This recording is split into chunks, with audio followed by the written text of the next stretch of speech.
in December, and since that time, under Rule 147 of our revered Rules of Procedure, you have called before you 13 members of this Parliament to face disciplinary action.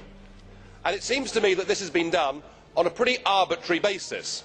One of the ones that you called, Cathy Sinnott from our group, I doubt has ever shouted at anybody in her life.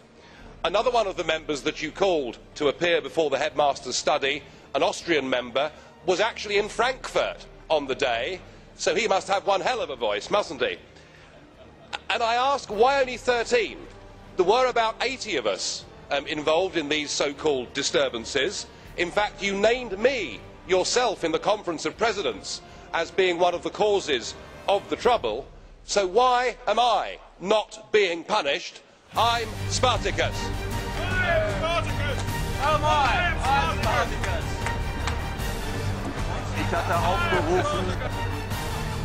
Tomorrow, 11:30, the Prime Ministers will sign a final treaty none of them have read.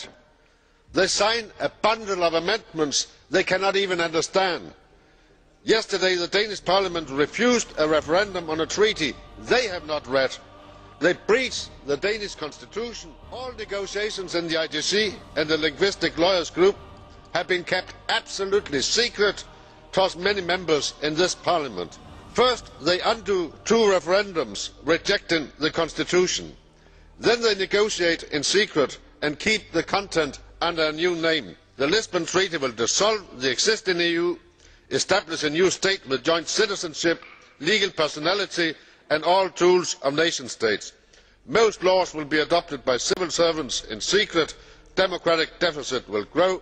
My group proposed to cancel the signature until you have finally read the final text. Ich habe als Schüler in einem deutschen Gymnasium gelernt, dass im Reichstag der Weimarer Republik es eine Strategie gab, den politischen Gegner niederzuschreien, und zwar chorweise. Die Fraktion, die das dort eingeführt hat, war die Fraktion von Adolf Hitler. Heute habe ich mich daran erinnert gefühlt. Vielen Dank. Shouting down representatives of Parliament, Commission and Council during the signing ceremony was intolerable and must not be tolerated. It brings the worst of the football stadium into Europe's highest chamber and recalls the actions of the communists in the Russian Diet and the National Socialists in the German Reichstag. My formal request, Madam President, is this. My group demands that in future the Presidency use the powers granted to it under our rules of procedure to evict from the chamber members behaving in that fashion. Ne dramatisez pas trop. S'il y a 50 fous dans une salle, il y en a 700 qui sont contre, et ne faites pas une histoire d'État parce qu'il y a 50 débiles mentaux qui ont dérangé ce qui s'est passé tout à l'heure. Calmons-nous, calmons-nous, et Graham, ne demandons pas la sortie physique. Je crois qu'un Parlement libre est un Parlement qui supporte des fous, même s'ils sont désagréables. I took part in a peaceful manifestation against a celebration of a charter which is part of a constitution where I cannot even get the consolidated text and see the relevance and the meaning. And you cannot as well. What you are going to sign tomorrow is a treaty none of you have read simply because it's not possible to read it. You conquer our voting time to celebrate a victory over democracy, and therefore I will not attack my colleagues. But I have to say to Mr Schulz, I did not take part in crying. I understand it entirely, but we have in Denmark a different tradition. So I was there with my T-shirt calling for a referendum, and I think all of us should call for a referendum. This is the democracy norm you are defending. Thank you.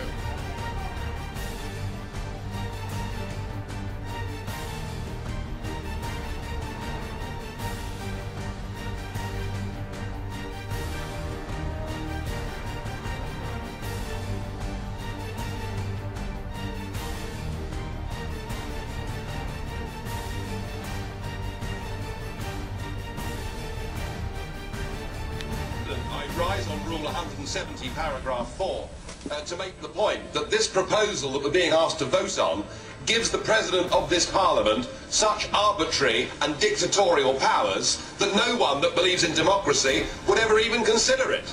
But to be asked for us to vote on it when the political groups in this Parliament have not even had time to discuss it, surely cannot be right. And so I ask that this vote is adjourned to the next session in Strasbourg so that people actually get a chance to understand the huge implications of this vote if it's passed. Could it be that the reason you've acted in this arbitrary fashion, tearing up the rule of law, is because you are taking out on us the surrogate contempt you feel for the national electorates who keep voting no on the Lisbon Treaty whenever they're given the opportunity? If I'm wrong, prove me wrong by holding the referendums that you used to support when you thought you could win them. Put the Treaty of Lisbon to the people. Pactio Olicipiensis. Mr. President, an absolute majority is not the same as the rule of law. I accept that there is a minority in this House in favour of a referendum, that there is a minority in this House against the ratification of the Lisbon Treaty. But this House must nonetheless follow its own rule books. And by popular acclamation, to discard the rules under which we operate is indeed an act of arbitrary and despotic rule. It is only my regard for you, Mr. Chairman, and my personal affection for you that prevents me from likening it to the Ermächtigungsgesetz of 1933, which was also voted through by a parliamentary majority, and I ask this House not to vote it. Will you come outside? Until we have a chance now. You don't say that. La réflexion est intolérable.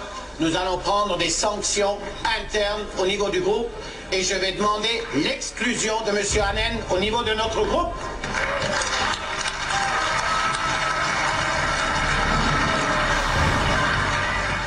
I'm surprised we have the front to call this a debate, because the Minister didn't tell us any of the substance of the negotiations. But of course there is no debate, is there? No debate in the national parliaments, no informed opinion in the press, no debate at all. And why? Because this whole treaty is being put together in secret.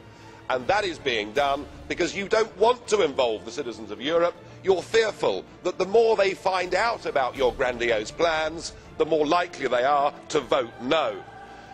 And what's worse still is the downright dishonesty with which this whole process is being pursued.